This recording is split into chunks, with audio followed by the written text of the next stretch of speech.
শিক্ষক শিক্ষার্থীদের আন্দোলনে উত্তাল দেশের শিক্ষাঙ্গন। রাজধানীর শাহবাগে আছেন সহকর্মী সাইফুল শাহীন। সরাসরি চলে যাচ্ছি তার কাছে। শাহীন, বাংলা ব্লকেট কর্মসূচির সর্বশেষ কি পরিস্থিতি দেখছেন, আর শিক্ষার্থীরা কতক্ষণ এই কর্মসূচি চালাবেন সে বিষয়ে কোনো তথ্য জানতে পেরেছেন কি?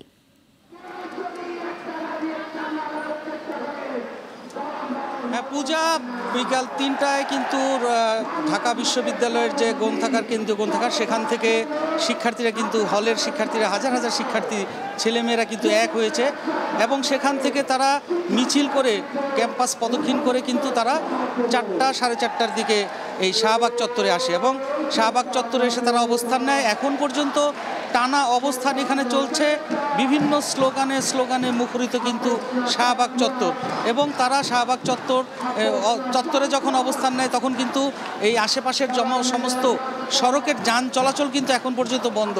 এদিকে ইন্টারকন্টিনেন্টাল মোড়ের ওই পর্যন্ত ব্লক করা আছে, এদিকে কাটাবন মোড়, এদিকে ইউনিভার্সিটির যে সড়ক, সব সড়কগুলোই কিন্তু বন্ধ এখন এবং তারা সেই বিকেল থেকে কিন্তু এখন পর্যন্ত টানা তাদের অবস্থান এখানেই রয়েছে। তারা স্লোগানে মুখরিত করে রেখেছে।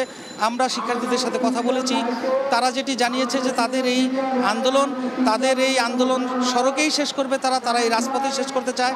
যে পর্যন্ত তাদের দাবি না মানা হবে তারা কিন্তু রাজপথ ছাড়বে না। তারা বারবার দেশের রাষ্ট্রের প্রধানের প্রতি তারা আবেদন জানিয়েছে যে তারা যেন, যারা রাষ্ট্র পরিচালনা করছেন তারা যেন বিষয়টি গুরুত্ব সহকারে দেখেন, তারা যেন বিষয়টিকে খুব দ্রুত সমাধান করেন, সেই আবেদন তারা করেছেন এবং তারা বলেছেন যে এই আন্দোলন কিন্তু শুধু তাদের একার আন্দোলন নয়, এই আন্দোলনের সাথে অভিভাবক শিক্ষকদেরও তারা সংহতি জানানোর জন্য আবেদন জানিয়েছে এবং তাদেরকে বলছে যে সংহতি এক কথায় তারা কিন্তু সারা বাংলাদেশ জুড়ে এই আন্দোলনকে ছড়িয়ে দিয়েছে। আজকে আপনি নিশ্চয়ই জানেন বিভিন্ন জায়গায় কলেজ বিশ্ববিদ্যালয়ের ছাত্রছাত্রীরা কিন্তু এই আন্দোলন করেছে। ঢাকা কলেজের ছাত্ররা, তিতুমির কলেজের ছাত্রছাত্রীরা, তারা কিন্তু বিভিন্ন জায়গায় রাস্তা বন্ধ করে দিয়ে এই যে বাংলা ব্লক তারা বলছে। আজকে এখানকার যারা সমন্বয়ক তাদের সাথে আমরা কথা বলেছি, তারা যেটি জানিয়েছে যে এই বাংলা ব্লক এই আন্দোলন তারা যে পর্যন্ত তাদের এই দাবি মানা না হবে সে পর্যন্ত তারা এই অবস্থান থেকে সরে যাবেন না। তারা কিন্তু এর আগে গত কয়েকদিন আমরা ছিলাম, তারা কিন্তু একটা সময়ে গিয়ে সন্ধ্যার আগে তাদের এই অবস্থান বা কর্মসূচি শেষ করে তারা পড়ার টেবিলে ফিরে গিয়েছে বা হলে ফিরে গিয়েছে।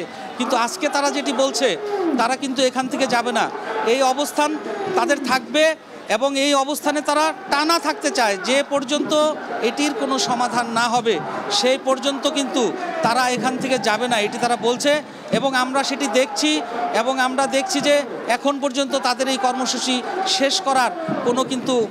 শাহীন, আপনাকে অনেক ধন্যবাদ। ওয়ালটন এয়ার কন্ডিশনার এক্সচেঞ্জ অফারে স্প্লিট এসিতে 23,000 টাকা পর্যন্ত নিশ্চিত ছাড়।